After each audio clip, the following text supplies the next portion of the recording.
Here we go. And okay. Beginning speech because it doesn't look like it's always going to come. Imagine, if you will, a medieval scene. Knights clashing, combat deciding who lives and who dies. You let out a battle cry, charging forward, your sword slipping past the opponent's guard. Your sword hits his neck and he ignores it. You say, "Dude, you know a hit in the neck counts as a kill." He sits down, disgruntled.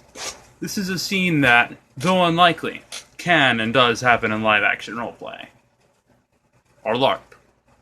While acting out battles might seem childish to some, LARP thrives both nationally and internationally, with a thriving community that dates back to the 80s. LARP is an interesting hobby with a large following, and should be examined as such. To show how interesting LARP is, I'll inform you guys of its history, the different genres and types, and common LARP practices.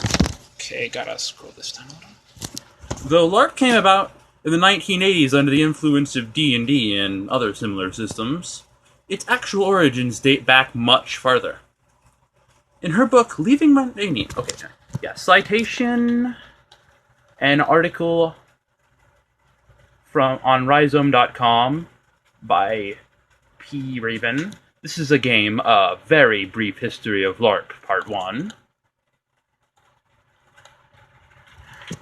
In her book, Leaving Mundania, Lizzie Stark traces the development of LARP from its origins, the nascent form of what Bruce Sterling likes to call the military entertainment complex.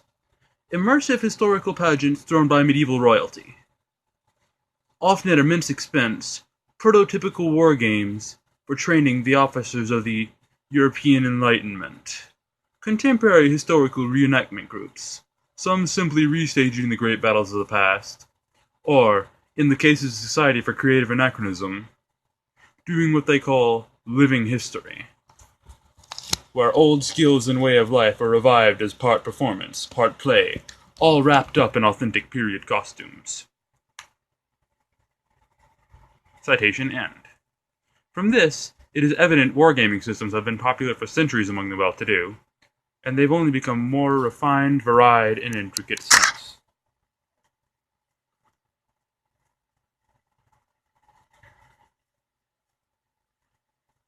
One man's dislike of the way wargames were led to D&D and influenced modern LARP.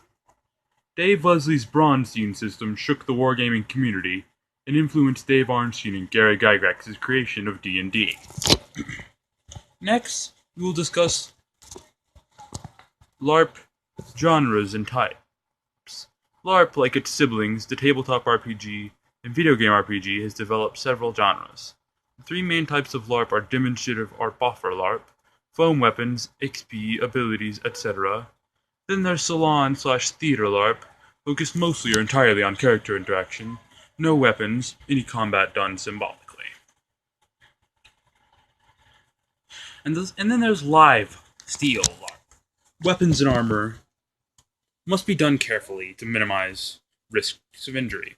LARPs of this type tend to be historical reenactment or other extreme roleplay forms. As for genres, medieval/high fantasy, sci-fi, and dystopian, and modern are three big genres, and there are obviously others. Any of the three signature types, demonstrative, theater, and live steel, can be any of the genres, or a mix of them. Genre mixing tends to be well received, and is fairly popular. Last, to understand LARP, and one must understand common LARP practices. Rules and practices to different types might have, of course, differ. For the buffer system, things like damage calls and card checking exist, as well as narration and probably prestige classes, and such, and one should stay in character as much as possible. Theater LARPs tend to have extremely developed characters and multiple ongoing plot threads, and have an extreme focus on always staying in character. Live steel LARPing tends to have strict rules about the kind of injuries allowed to be inflicted, as well as staying in character. Having shown how interesting LARP is through informing you of its history, the different genres and types, In common LARP practices, I hope you know more than you did at the beginning of my speech. I hope you understand how and why LARP has become an interesting hobby with a large following. LARP continues to grow and thrive and seems to be a hobby that will be around for quite a long time.